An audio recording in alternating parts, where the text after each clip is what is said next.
Salut à tous, bienvenue dans cette nouvelle grille. On va analyser donc les 14 matchs de ce Loto Foot 15 avec un pactole de 500 000 euros.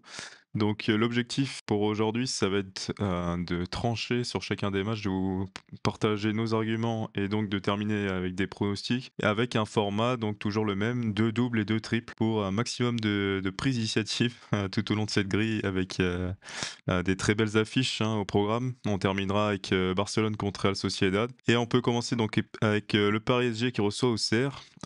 Petit élément de contexte, il y a quand même l'Europa League ce soir, notamment Lyon qui est concerné et pour Paris, la Ligue des Champions après. Ouais, la semaine prochaine, en effet, le retour avec des champions. Et c'est déjà un argument qui, pour Paris, m'incite à aller couvrir, hein, puisqu'on sait que des fois, avant les matchs de Ligue des champions, ils laissent des points. Et là, en plus, c'est un déplacement à Barcelone, très important, je pense, à leurs yeux. En plus, là, ils ont joué il y a eu le déplacement à Marseille en début de semaine. Et en plus, il y a quelques absents importants en attaque, avec toujours Doué et Dembélé. Même Donc, à Barcola. mon avis, on doit faire un N. Ouais, Barcola, pas sûr, mais Neves, Mmh. par contre. Ouais. Barcola, certain. Mais à mon avis, un N est allé chercher. Ouais, Ouais, chercher un petit exploit d'Auxerre. magnifique, pour, rajouter les arguments, très pertinents que tu as pu avancer, en tout cas je suis totalement d'accord avec toi. C'est que le PSG, ils ont pris un but, très précoce là dans cette rencontre face à Marseille, donc le classico, une des plus gros matchs de l'année en Ligue 1 et aucune réaction, en tout cas si on en croit les statistiques parce que, tout au long du match, ils ont pas réussi donc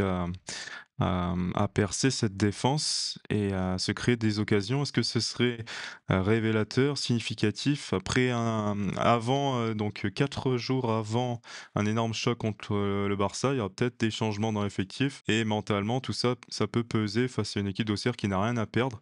Donc, ouais, je te suis, on met un N, impeccable. On continue avec Nice qui reçoit le Paris FC. C'est pas une rencontre très, facile à lire comme on pourrait l'imaginer avec, cette répartition. Qu'est-ce que tu penses? Oui, alors pourtant on a une cote aussi qui est très proche qui est pour Nice, hein, avec 1,85 contre 4. C'est Niçois qui ont été en difficulté en plus en Europa League, leur premier match, bien qu'à domicile. À mon avis, on doit quand même les mettre, voilà, essayer de faire une petite différence là-dessus, je dirais, enfin être Ouais, essayer d'être garder assez les serein là-dessus. voilà, garder les croix. On a une On sait équipe. que Paris FC a pas su se défaire de Strasbourg en plus, qui avait quelques difficultés aussi auparavant, donc à mon avis, Ouais. ouais, j'irai vers Nice.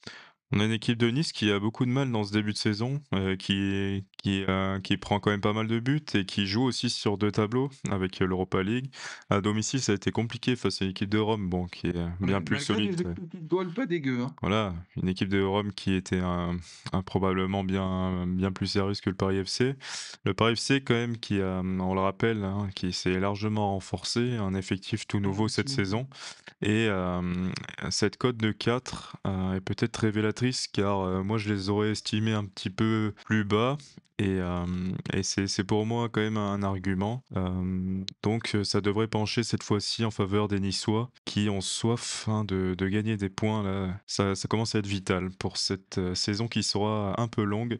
Metz qui reçoit Le Havre, les répartitions donc, qui s'équilibrent. Est-ce que tu as pu trancher facilement? Ouais, on voit qu'elles vont légèrement vers Metz et à mon avis aussi, hein, parce que, bah, ils ont pris leur seul point dans ce championnat en recevant, SCO d'Angers, donc une autre petite équipe, je dirais. Mmh. Donc là, c'est là où ils vont prendre les points à mon avis, donc enfin je les vois prendre leurs, principaux points ici, et donc je les vois, gagner face à cette équipe du Havre. À noter des cotes, très équilibrées, Ouais. des 2 côtés, donc bah, moi je tente le coup de Metz en sec. OK, moi j'aurais dit totalement l'opposé. Je sais pas comment on va trancher ici, mais on a justement des cotes très équilibrées, bah, aucun avantage pour l'équipe à domicile et cette équipe du Havre me semble un peu plus convaincante quand même que ces Messois qui n'ont toujours pas gagné en Ouais, 5 ça, ouais. rencontres, Messins qui n'ont toujours pas gagné en 5 rencontres et Le Havre, bon ça propose du jeu, en témoigne ce dernier match à domicile face à Lorient, ils auraient pu le gagner, largement si on en croit les statistiques mais ouais, il y a quand même, voilà plus, de sérénité, je dirais, du côté du Havre et de jeux créés surtout, alors que du côté de Metz,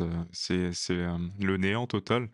Donc est-ce que j'ai pu te convaincre, sur le fait d'aller sur Le Havre? Non, moi là je suis serein sur Metz. Est-ce qu'on met le nul pour ce Ah, à mon avis, on garde la croix. On garde même le nul en soi peut être, Ouais, bien sûr. Non, convaincant, mais hein? c'est un match, je le vois très bien souvent.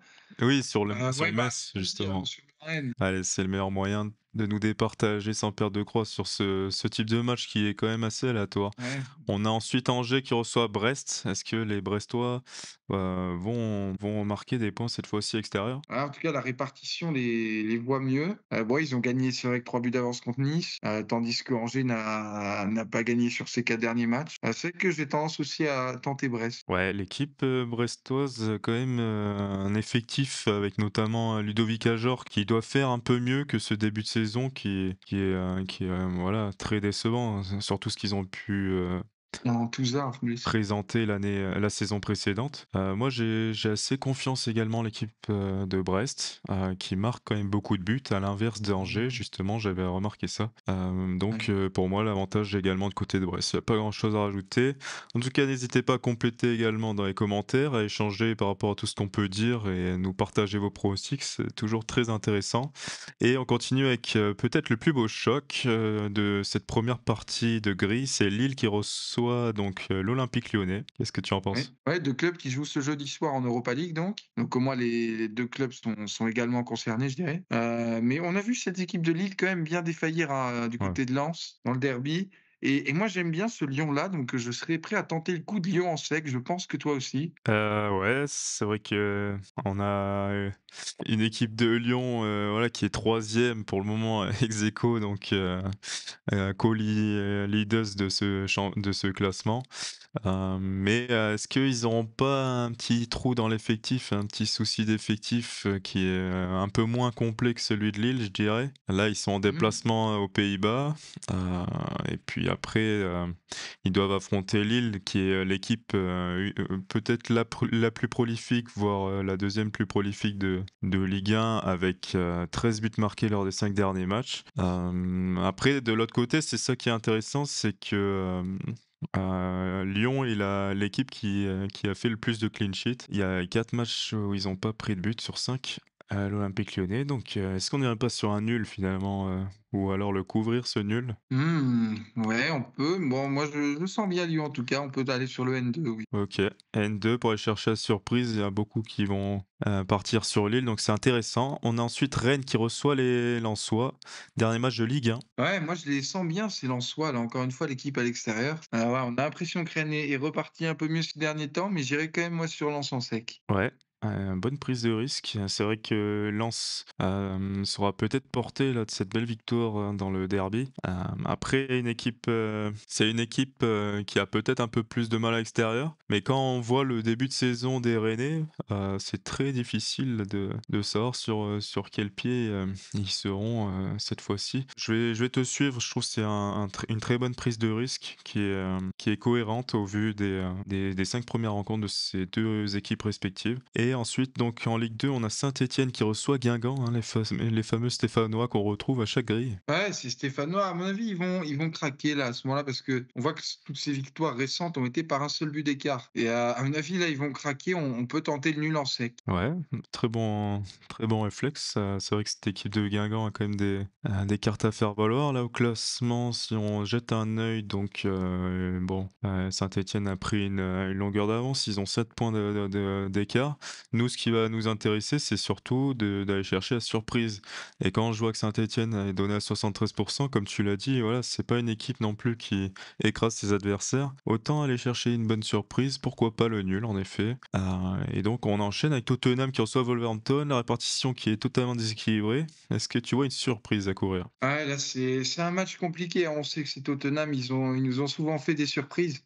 Moi, je te propose ici d'envoyer notre premier tri ouais, mais Tottenham, ils nous font souvent des contre-perfs, hein. C'est vrai que, c'est un peu c'est très difficile à lire Tottenham et là je vois une statistique qui est assez intéressante, c'est Ils ont perdu Wolverhampton. 1-0 contre Bournemouth. Qui ça, Wolverhampton? Non, Tottenham. Ah ouais. Ce qui est intéressant, c'est que Wolverhampton a gagné ses 4 dernières rencontres face à Tottenham. Bon, c'est pour, un point historique. Après voilà, Wolverhampton quand même, largement, outsider dans cette rencontre et c'est ce type d'affiche justement, qu'on a envie de tripler pour faire une énorme différence potentielle, malgré le fait que Wolverhampton est dernier avec 0 points.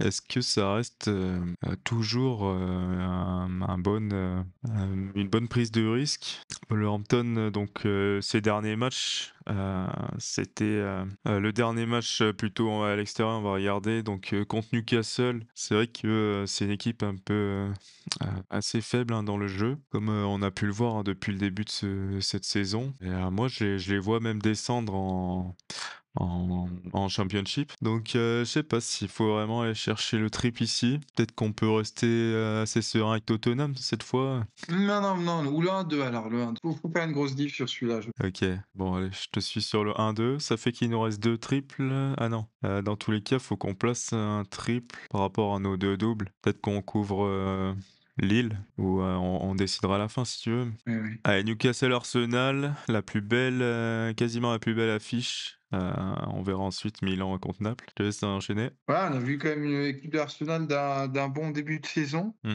Ils ont gagné en plus encore cette semaine, à l'extérieur. Mais bon, Newcastle, revient bien aussi, à une victoire 4-1, aussi cette semaine. Bon, c'était la coupe certes. Ouais, très compliqué ce match, à voir. Peut-être encore le triple ici.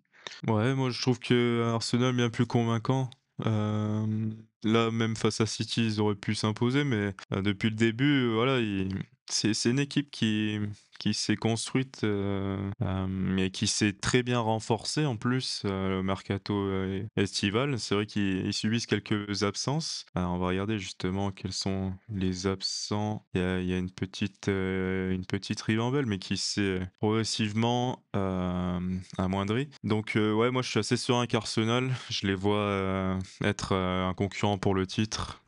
Alors que Newcastle, j'ai très peu d'espoir en eux. Bon, ils ont perdu leur meilleur joueur. Ouais, mais C'est surprenant, ils s'en sortent bien quand même, hein. On dit ça, mais ils s'en sortent bien. Ouais, mais là, le gap, il y a un fossé entre ces 2 équipes Ouais, OK, ouais, c'est vrai. et Newcastle jouera en plus la Ligue des Champions. Ça a commencé à faire beaucoup rapidement. J'ai l'impression que, ils vont un peu s'effondrer là en Première Ligue. Je te propose de continuer donc avec, l'Inter de Milan qui se déplace côté Cagliari. Ouais, encore un match, voilà, avec le favori à l'extérieur, l'Inter. Est-ce qu'on va prendre un risque, sur ce coup-là? Ouais, moi, j'ai toujours été confiant sur l'Inter. Là, en plus, ils ont gagné leur dernier match mais on a une équipe aussi de Cagliari qui est en bonne forme. Donc, peut-être ici un match nul à courir, hein, quand on voit Ouais. les écarts de but de l'Inter, hein. Souvent, on voit 2-1 le dernier match. Ouais, après, bon, je vois pas trop d'arguments non plus, pour aller côté Cagliari.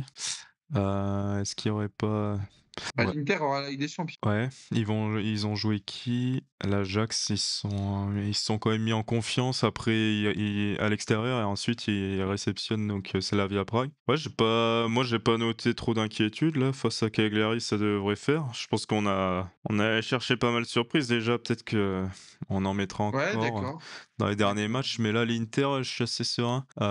Peut-être là, du coup, un match un peu plus corsé. Milan AC qui reçoit Naples. Ouais, des équipes qui ont bien démarré leur championnat, hein, puisque Naples est 1er, Milan AC 3e. Ça, c'est un match, ouais, un match difficile. Alors, on voit qu'en Ligue des Champions, Naples a commencé par une défaite à City et qu'ils vont avoir du coup un nouveau match la semaine prochaine, alors que Milan, n'y est pas dans cette Ligue des Champions, hein. Et du coup, est-ce qu'ils ont l'Europa League? Non, ils ont pas l'Europa League, hein. Ils ont fait ça un Non. classement assez lointain en championnat. Ouais. Donc voilà, ils ont que le championnat. On peut peut-être partir sur ce Milan à domicile. Ouais, Milan qui va mettre, toutes ses forces, pour, cette fois-ci se qualifier en Ligue des Champions. On remarque qu'ils Ouais, sont on voit la liste d'absents là de ouais, de Naples. et il y en a 4 là, notamment Lukaku, blessure à la cuisse. Naples, vient de Ouais. gagner donc à domicile face à Pisa, mais on remarque, que c'était un match très disputé face à une équipe, qui vient tout juste de rejoindre la Serie A. Je pense qu'il y a une bonne carte à jouer, ouais, en plaçant Milan. C'est sûr qu'on serait plus confortable avec une couverture du nul notamment, mais que dire de cette, reprise, de confiance, sur ce dernier match? Peut-être 85 XG. Ils ont pu se faire Ouais, plaisir grave. à 11 contre 10. Ah ouais, non. Ouais, je vois pas mal d'arguments pour aller du côté de Milan et peut-être donc éviter de perdre une croix. On enchaîne en Liga avec Rayo Vallecano qui reçoit FC Séville. Ouais, c'est Séville qui a perdu, hein, contre Valence à domicile, pas facile pour eux. On a 2 équipes qui sont quand même pas trop en confiance. Là, je trouve que c'est un match très difficile, hein. On a Séville qui est même pas favori en plus à l'extérieur, Mmh. donc peut-être c'est l'occasion d'aller vers Rayo Vallecano. Ouais, Rayo Vallecano donc qui a subi, face à l'Atlético de Madrid, à domicile, je pense qu'il devrait s'imposer face à cette équipe de Séville, hein. Cette équipe de Séville qui a beaucoup de mal, hein. Ça fait quelques saisons qu'ils sont dans le bas de classement et qui luttent même, pour, rester en Liga. Ouais, j'ai quand même envie de courir le nul. Je sais pas si on aura la possibilité étant donné qu'il y a quand même un Villarreal Bilbao juste après. Mais il nous reste un joker et pourquoi pas le placer ici? Ça reste, 2 équipes comme tu as dit d'un niveau similaire, Rayo Vallecano et FC Séville. Elles sont vacillantes ces 2 équipes. Non, non, non, sur Vallecano, allons sur Vallecano. Donc tu as une grosse surprise à aller chercher sur un des derniers matchs? Ah, pas forcément, mais là, je le sens bien Vallecano. OK. Allez, Villarreal qui reçoit Bilbao. 57 pour C'est que, Villarreal, quand même. on a les 2 triples, mais on en replacera un, sur l'un des 2. Ouais, il nous en reste un joker, ouais. Ouais, c'est Villarreal, qui reçoit Bilbao. Villarreal qui, eux, ont gagné à Séville, donc ils sont plus en confiance, hein, avec une victoire aussi avant. Mmh. À mon avis, ils seraient plus sereins je suis assez serein, pour le coup sur Villarreal. Ouais, c'était ce début de saison de Bilbao est, vraiment, Moyen, oui. incompréhensible, ouais. C'est une équipe qui s'est qualifiée pour la Ligue des Champions. On l'a ouais, qui jouera donc, Ah, ils ont perdu à domicile contre Arsenal, oui. voilà et qui jouera contre, Dortmund, 4 jours après. Ils doivent se remettre en confiance. Est-ce que ça passera par une victoire, côté de Villarreal? Ça semble un peu compromis, mais à un moment, il va falloir, qu'elle réagisse, cette équipe, si elle veut pas sombrer. Moi je suis pas très convaincu par Villarreal, c'est même, du coup étonnant là ces cotes, je les aurais estimées plus proches et donc ça me pousse presque à te suivre, mais voilà, est-ce qu'on double du coup ce match? Mmh. Parce que là donc, soit on double, Rayo Vallecano, soit Villarreal. Ouais, doublons-le avec un N alors. Dans tous les cas là on a 4 doubles pour le moment et ouais, Ouais, ah oui, on on va peut les tripler convertir. plutôt, tout ça. Ouais, on peut le tripler. Moi je Ouais, pense que triple. c'est pas perdu pour Bilbao quand même, il y a de la qualité dans cette équipe malgré les dernières, Oui. prestations et on termine avec, FC Barcelone qui reçoit Real Sociedad. Est-ce que tu envisages quand même un sursaut d'orgueil pour, Real Sociedad? Bah, là, on a des cotes, hein, déjà qui nous disent Barcelone à 25, voilà, répartition en plus habituelle. Ouais, on sait qu'ils ont fait 4 victoires à nul dans ce début de championnat. Il y a quand même pas mal de larges victoires. La victoire extérieure de Newcastle aussi. À mon avis, on va en sec sur Barcelone. Ouais, bon, c'est un peu ce Ouais, on tout ça. semblait dire jusqu'à maintenant. Même si Real Sociedad a fait une bonne prestation face à Real, bon, ils étaient avec un joueur de plus à partir de la 32e minute. On a une équipe de Barcelone qui a bien repris ses marques, hein, dans cette saison et doit se mettre en pleine confiance avant d'affronter, se déplacer donc au Parc des Princes. Je suis d'accord avec toi. On va cliquer sur Barcelone et pourquoi pas donc, cocher cette Donc on va convertir, dernière nos doubles en case. triples. Ouais, peut-être, Ouais, Tottenham. Comme ça, on assure cette, surprise et pour voir la grille, voilà, intégralement, on a donc, comme on vous avait dit, 2 doubles et 2 triples et on a cherché à optimiser, cette grille pour, aller chercher quelques surprises et se distinguer de toute cette répartition, tous les autres joueurs. En tout cas, on espère que cette vidéo vous aura plu. Pensez bien à vous abonner pour avoir, nos prochaines vidéos avec la cloche, c'est toujours mieux. Salut à tous.